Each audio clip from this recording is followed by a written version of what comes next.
بسم اللہ الرحمن الرحیم۔ اللہم صلی علی محمد النبی الامی وعلی آل محمد جزا اللہ عنا محمد ما هو اہلہ۔ بیوی کے ذمہ شوہر کے حقوق اور شوہر کے ذمہ بیوی کے حقوق بیان کیے جاتے ہیں۔ پہلے بیوی کے ذمہ شوہر کے حقوق۔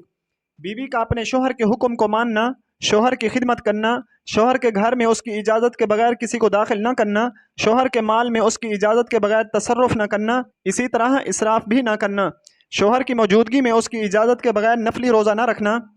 میاں بیوی کا ایک دوسرے کی کوتاہیوں سے چشم پوشی کرنا، ایک دوسرے کے برے سلوک کو صبر سے برداشت کرنا، قناعت اختیار کرنا، شوہر کی ناشکری نہ کرنا، شوہر کی گفتگو کے وقت عورت کا خاموش رہنا، شوہر کے گھر والوں کا اکرام کرنا، اپنے پڑوسیوں سے کم بات چیت کرنا،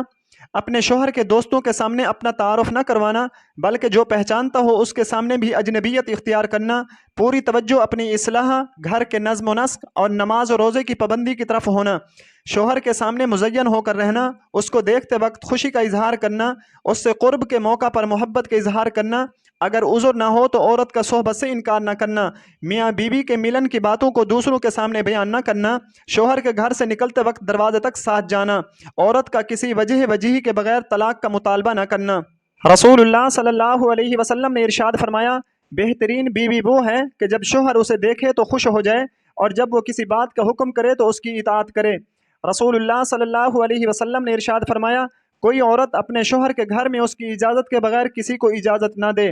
آپ صلی اللہ علیہ وسلم نے فرمایا، تم میں سے ہر ایک ذمہ دار ہے اور ہر ایک سے اپنی ذمہ داری کے بارے میں پوچھا جائے گا، اور عورت اپنے شوہر کے گھر کی ذمہ دار ہے۔ آپ صلی اللہ علیہ وسلم نے فرمایا، جب شوہر موجود ہو تو کوئی عورت اس کی اجازت کے بغیر نفلی روزہ نہ رکھے۔ آپ صلی اللہ علیہ وسلم نے فرمایا، بے شک عورت پسلی سے پیدا کی گئی ہے، اگر تو اس کو سیدھا کرنے جائے گا تو توڑ دے گا، بس اس کے ساتھ چشم پوشی کر تو اس کے ساتھ زندگی گزار سکے گا۔ آپ صلی اللہ علیہ وسلم نے فرمایا، کوئی مومن کسی مومن عورت سے نفرت نہ کرے، اگر اس کی ایک عادت ناپسندیدہ ہے تو دوسری عادت خوش کن ہوگی۔ آپ صلی اللہ علیہ وسلم نے فرمایا، تم عورتیں صدقہ کرو اس لیے کہ تم میں سے اکثر جہنم کا ایندھن ہیں۔ تو درمیان سے ایک عورت جس کی دونوں گالوں پر سیاہی تھی کھڑی ہوئی اور کہنے لگی، ایسا کیوں اے اللہ کے رسول صلی اللہ علیہ وسلم؟ تو رسول اللہ صلی اللہ علیہ وسلم نے فرمایا، اس لیے کہ تم کثرت سے شکایت کرتی ہو اور شوہر کی ناشکری کرتی ہو۔ رسول اللہ صلی اللہ علیہ وسلم نے ارشاد فرمایا، تم میں سے کوئی اپنی بیوی سے ضرورت کا تقاضا کرے تو عورت اس کی ضرورت کو پورا کرے اگرچہ وہ تنور پر روٹی بنا رہی ہو۔ آپ صلی اللہ علیہ وسلم نے ارشاد فرمایا، قیامت کے دن لوگوں میں درجے کے اعتبار سے سب سے برا وہ شخص ہے جو اپنی بیوی سے صحبت کرے اور بیوی شوہر سے پھر اس راز کو پھیلائے۔ حضرت بصر بن عبید اللہ فرماتے ہیں کہ حضرت عمر بن خطاب رضی اللہ تعالیٰ عنہ کے نکاح میں ایک عورت تھی جس کا نام آسیہ تھا۔ آپ صلی اللہ علیہ وسلم نے اس کا نام جمیلہ رکھا، وہ خوبصورت عورت تھی اور حضرت عمر رضی اللہ تعالیٰ عنہ اس سے بہت محبت کرتے تھے، چنانچہ جب آپ نماز کے لیے نکلتے تو یہ آپ کے ساتھ بستر سے اٹھ کر دروازے تک آتی تھیں۔ آپ صلی اللہ علیہ وسلم نے فرمایا، جو عورت اپنے شوہر سے بلا کسی وجہ کے طلاق کا مطالبہ کرے تو اس پر جنت کی خوشبو حرام ہے۔ شوہر کے ذمہ بیوی کے حقوق و آداب۔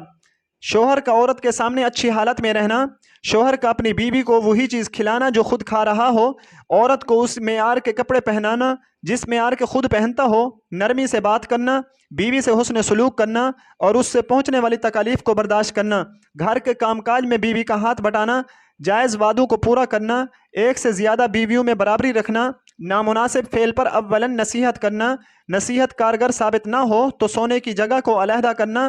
اگر یہ طریقہ بھی مفید نہ ہو تو حدود شریعت میں رہ کر کچھ پٹائی کرنا، عورتوں کو منہ پر نہ مارنا، بیوی کی سہیلیوں اور رشتہ داروں کا اکرام کرنا۔